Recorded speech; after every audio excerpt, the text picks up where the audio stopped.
Welcome to CWIEME Talks. I'm Alchandra, and I'm delighted to welcome Wayne Johnson, Industry Strategist and Specialist in Electric Rotating Machines. Wayne has worked across multiple regions and organizations, bringing a unique global perspective to the evolution of the motor industry. Wayne, it's a pleasure to have you with us. Thank you, Alexandra. It's nice to be here. Wayne, your extensive career has taken you across multiple organizations and regions around the world. How have these experiences influenced the professional you are today? And could you walk us through some of the key moments in your journey? Certainly. I think working across multiple cultures, for example, you learn so much, you become more tolerant, because sometimes we are intolerant. We might not like to admit it, but we are. And you learn how to make business in different countries in terms of etiquette, because that's certainly a mistake that maybe we don't make it so much today in the UK, but we used to, because we're an island and everything stopped at Dover. So I learned a lot about people. I learned a lot about countries and cultures, and I saw some things which were quite amazing to me. It opened my eyes. In terms of my career, I had no idea what I was going to do, quite frankly. I was 18, and the choice was to become an accountant. I thought that's not for me. I could be a surveyor, or a ski instructor. That really appealed to me, actually. But I thought I had to be serious, and I stumbled across a job at a company called George L. Scott, a little tiny lamination company in the northwest of England. I had no idea what a lamination was, but I soon discovered. And I found a company which was quite small. It was part of a large group, but the people were excellent. They really took me to their hearts. They taught me so much, and I'm really grateful to them. And the company itself, what it did was it took me in as a management trainee.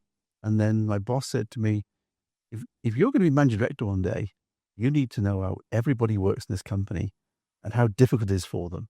Because if you're going to ask them to do certain things, you need to understand it. So I worked in almost every department in the factory. And they sent me to college, university 3 nights a week as well, and on residential courses, and they crammed into me economics and accounts and management and everything you could imagine. And it was really interesting. I could be sitting in a university one evening studying economics, and the next day I was driving a 1-ton truck to a customer to keep him happy. And so what happened after that? The company, it was acquired by a company called Keenan Spiess, a lamination manufacturer, but a private company, a Mittelstadt German company. And I think one of the finest companies in our industry, even today. And that was the start of the real growth for me, because in a private company, the rules were different. We had the investment. During the period in Keenan Spiess, I became the group commercial manager. We acquired our major competitors. In UK, we also acquired competitors in Germany. We bought a competitor in USA. We bought a company in Hungary, and we expanded that. And we just grew and grew. And towards the end of 2000, British Steel Corporation, or Chorus, bought the company. So now we were back into a corporate structure again. And I stayed with that for a few years. It was interesting. I started to think in 2003 I should do something else. And through various discussions in 2005, I opened my own company, supporting Eurogroup, who was based in Milan, with their first venture outside Europe, we can say, in Mexico. They had a brand new factory built, a lot of new equipment. When I arrived in Mexico, we didn't have a lot of business, but they kindly said, don't worry, we will win, and you will find the business. And we did. And we succeeded. We grew the business step by step. I think it was definitely, I remember it was 18 months of hell. And then after that, it got better. And we grew, and we got to a stage where we sort of plateaued, because geographically, we couldn't get beyond Mexico, except certain circumstances. So having had discussion with the owners of Eurogroup, I went looking for another company in USA to give us a larger geographic footprint. Mm-hmm.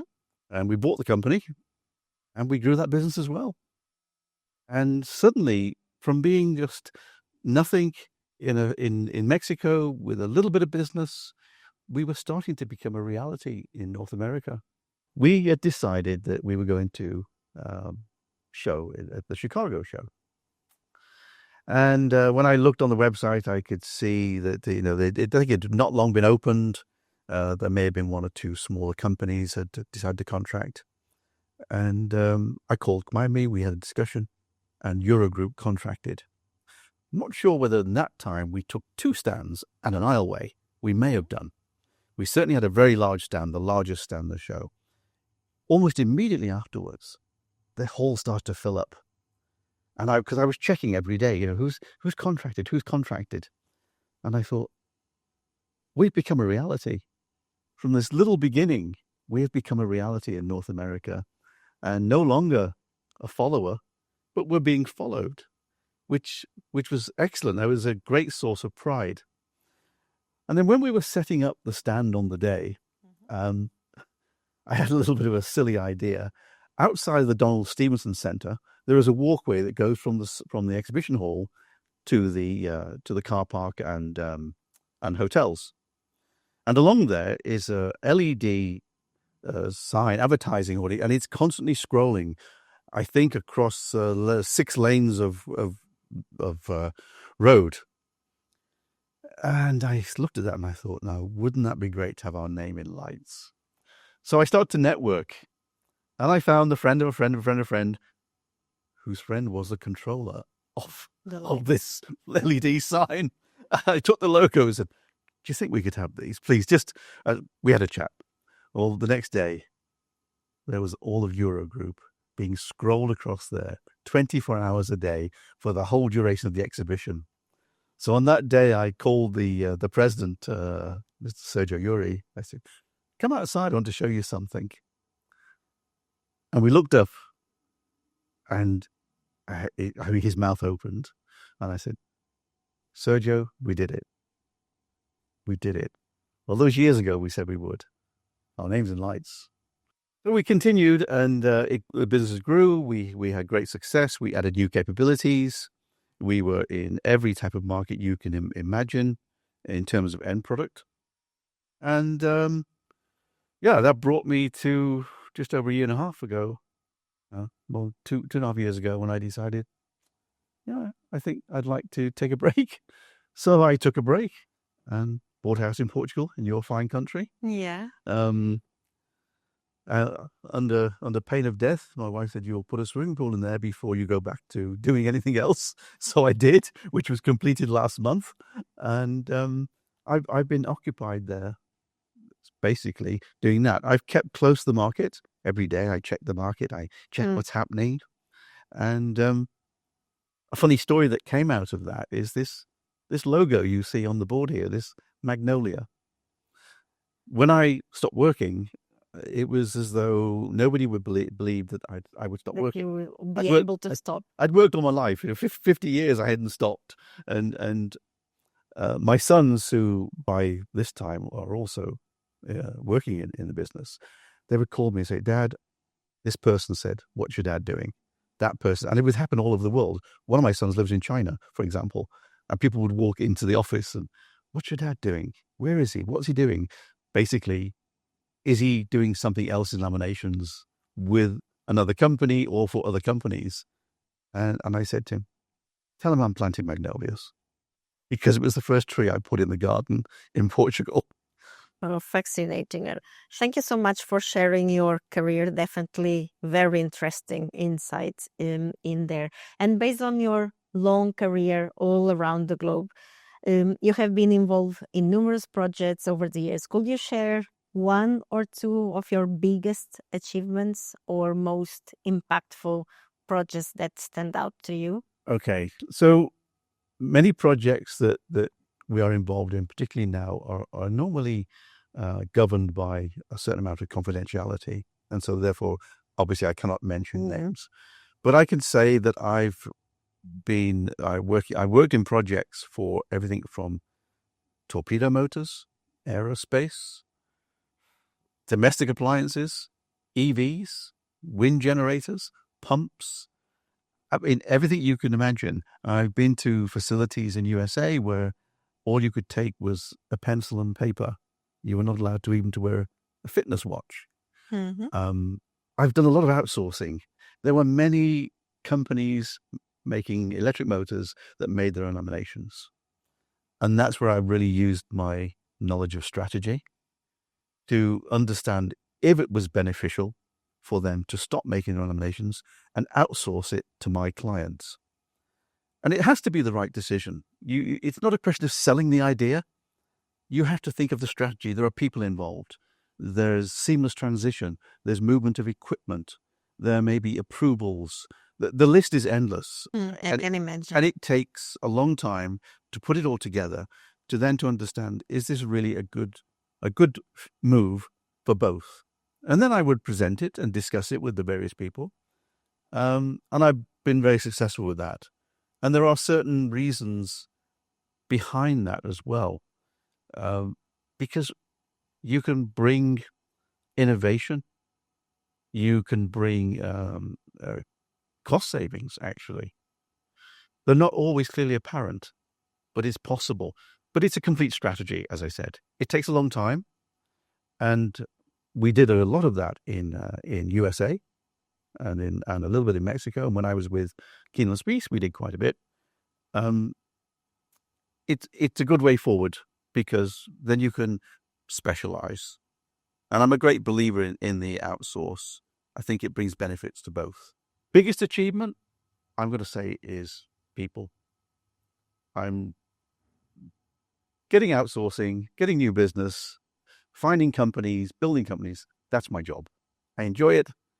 I find it very easy, quite frankly, Alessandra. But people, I'm really quite proud of the young people that I've been able to bring on board and the effect that they've had on the industry. And that's partially because when I started, despite the great company it was, there was a glass ceiling for young people. And a lot of ageism. Of course, there was sexism as well, but there were no ladies in our industry, really. And so I thought, when I'm in a position to do something about this, I'm going to bring people on board. Why? Not because it's a crusade, but because you need young people. You need their energy. And they'll come up with silly ideas, but they'll come up with good ideas. But they don't see barriers. And so that, I think, is the biggest achievement. If I was to say, what am I really proud of? I'm proud of what I've done in the UK and in Mexico and in USA to bring young people, young women, young men on board and set their on the career path. Yeah, and create an impact. Yes, yeah. The electric motor industry is undergoing rapid change. From your perspective, what are some of the biggest challenges currently facing the sector? And where do you see the most exciting opportunities emerging? How do you envision the industry evolving over the next few years? I think political challenges, personally, because now we see the development of markets based on political moves rather than just the market itself. And that's a challenge because for people who want to, or companies who need to invest, is the government going to be there for the next 10 years or 4 years? And will it change? Well, companies investing, for example, in large presses and automation, they cannot just invest for 4 years. It's a long-term investment. And so I see that as a challenge. It's a great risk to put your money on the table when the government that said we're all going to drive EVs changes in 4 years, and the left government says, actually, well, we're not ready, really. So I see that as a challenge. What's exciting is that, of course, people rise to the challenge. And so what we're seeing now are motor technologies improving. With the EV, we now use thinner materials. When I started work, the typical material was a 0.5 or a 0.65 millimeter. And today, we can use 0.2. Why? The material was always available, but what we didn't have was the tooling that was capable to produce it, the presses, the feeders, and the automation to handle it. So we're now able to capitalize on earlier, can we say, inventions. And I think we're rising to that challenge. So I see motors becoming more and more efficient. That's obvious. We need to collaborate more. It's difficult because of secrecy, of course. Of course. And I understand that. But having all the stakeholders, do we say, copper wire, laminations, aluminium, whoever, in there, the customer can arrive at the optimal machine, which will be optimal in terms of cost, in terms of weight, in terms of space, in terms of power. And I think that's something that has to happen in the future. And my next question is really linked to what you are saying about innovation and sustainability are driving forces in today's electric motor landscape. How do you see advances? I know that you answer already a little bit, advances in terms of materials, design, and manufacturing shaping the next generation of electric motors. Right. Well, materials, for example, I mentioned what was the standard back in the 70s and 80s, and now 0.2, 0.3 or whatever, thin materials. But there are also materials out there which are extremely efficient, which we have been using. Again, in the 1970s, I was selling laminations to aerospace companies, and they were cobalt, and they were nickel. Now, those materials are extremely expensive, but they are very efficient. Can they be made cheaper? I don't know. You would have to speak to the people who make it. What I see today is that it's only possible to make it in small batches. It's very expensive by the nature of its content. If we were able to find some mid-ground, that could help a great deal, particularly with electric vehicles, but just in general with electric motors. Because today, if you look around you, the number of electric motors, the amount of power we're consuming is enormous. Just look at a building. I probably think you could go into a house and find 500-600 electric motors. Definitely. In a car, you can find 100, 150. They are everywhere.